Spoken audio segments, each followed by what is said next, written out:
Hello, my name's Olurotimi Osha. Today is July the 25th, 2026. I'm continuing with my discussion of the seminal Greek classic by Homer, the blind poet. That's the Odyssey. Uh, William Shakespeare is supposed to be the single individual most responsible for providing us the most words and phrases and idiomatic expressions in the English language. Much ado about nothing, I'd say. Uh, because Homer, nonetheless, even though he wasn't Greek, also gave us some words, some, of course. Uh, Homer, although he was Greek and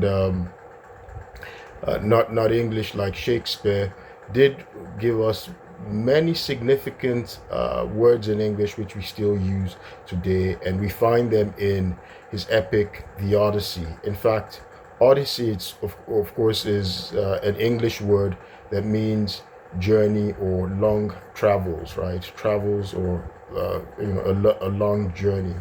Other words that Homer provides us in the Odyssey is, of course, the eaters. Lotus eaters. It's an English phrase.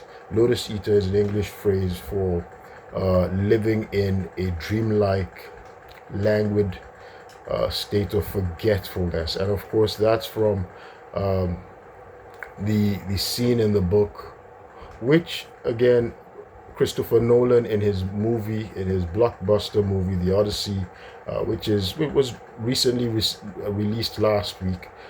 He leaves that out. He leaves out the land of the Lotus Eaters, and I understand he adapts it and makes the goddess Calypso, who holds Odysseus captive for 7 years, and is trying to, persuade him to marry her so she would make him immortal. So she's supposed to be the one who was feeding him with lotus, right? So lotus is actually a plant in the book The Odyssey, which there was a land in which Odysseus and his men,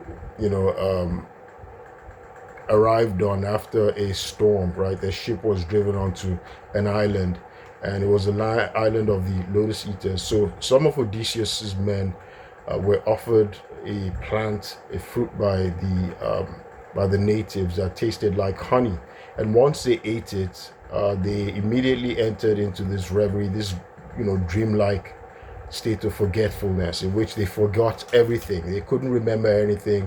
They couldn't remember their family. They couldn't remember where they came from.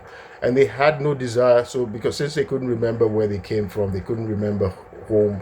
They therefore had no desire to go back home. So they were in this dreamlike state of happiness in which they just wanted to remain there and continue to eat lotus, right? So Odysseus had to struggle to get his men off. He didn't eat the lotus. He had to struggle to get his men off. And, he had to basically hold them captive, have them tied on his ship so they could return home. So that was the land of the lotus eaters. That was adapted by Christopher. It was modified by Christopher Nolan in his film, right? The Odyssey, reenactment of Homer's 3,000 year epic. So that's the Lotus Eaters. Also, of course, there's Scylla and Charybdis, right? Scylla and Charybdis. There's an English idiomatic expression caught, between Scylla and Charybdis, right? And that's from the two sea monsters, right?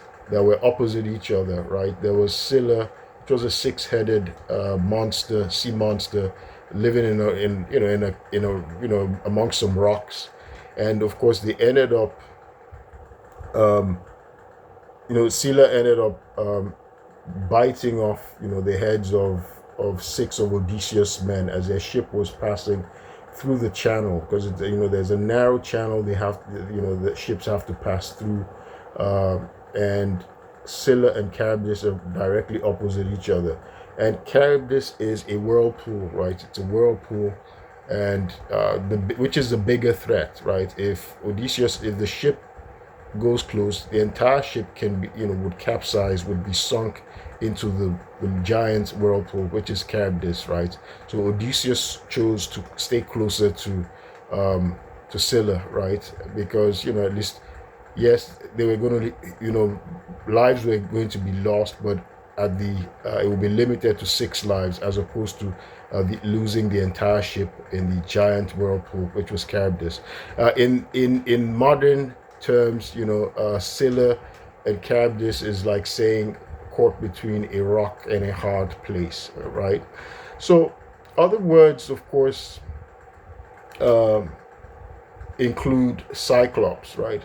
Cyclops was a one-eyed, in English it means a one-eyed beast, a one-eyed monster, right?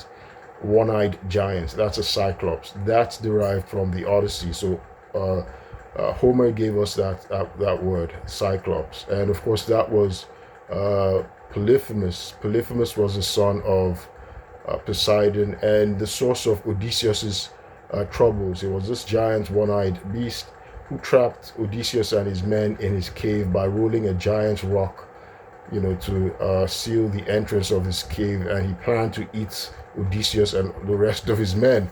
And of course, Odysseus had this ruse of getting him drunk on wine, and he wasn't familiar with Greek wine. So when he gets him drunk while he's asleep, Odysseus and his men, they sharpen a giant stake, right? A giant stake. They heat it up and they stab Odysseus in the eye.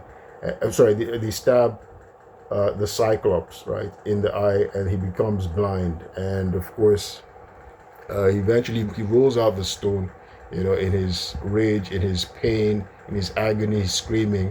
And of course, Odysseus lied to him about his name. Odysseus told him his name was Nobody. That's a very vital part of the book. Again, Nolan took some creative liberties. He modified it. It never damn shows where Odysseus tells him his name is Nobody. And so when the Cyclops brothers, who have their own caves elsewhere, when they hear him screaming, they can't help him, because they're asking him what's going on. And he's saying, they're asking him who's harming you, who's hurting you. And he's screaming Nobody, because Odysseus told him his name was Nobody. And so he's screaming Nobody. But eventually when Odysseus makes it out and gets onto his ship, Odysseus screams at him, right? He just had to stick it to him, and he screams at him to tell him his name, that, hey, if anybody asked you who destroyed you, who blinded you, tell them it was I, Odysseus, the sacker of Troy, the destroyer of cities. And so the Cyclops got to know who blinded him, that it was Odysseus that blinded him. And so the Cyclops screams praise to his father Poseidon, the sea god, who was the brother of Zeus, and begs him to take his revenge. And of course, Poseidon angrily curses Odysseus to wander the seas, and that was why Odysseus was wandering for 10 years, right? So the Cyclops, one-eyed monster, that's another word that Homer gave to the English language. Now, there's also a word, mentor, right? Mentor is another word that Homer gave the English language. Mentor, because Odysseus, when he was leaving, he handed over his, when he was leaving to go to the Trojan War, he delegated responsibility of taking care of his son Telemachus to his old friend, his old and loyal friend, named Mentor, right? So Mentor was an old and loyal friend, and that's the name. He gives gives the English language that name, Mentor, which means trusted counselor, trusted advisor, right? A mentor. I like to use that word a lot, mentor, right? I'm going to do another video and focus on that, on the theme of mentor, right? Because it was very significant.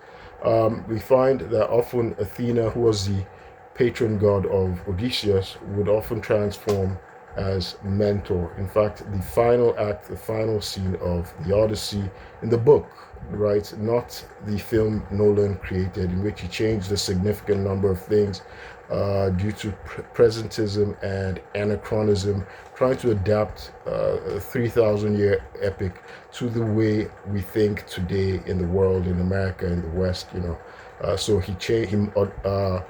Christopher Nolan, you know, basically excised significant portions of the book, and I'm going to discuss that in a subsequent video in which I discuss the relationship of the Greeks with their mythological Greek gods, right?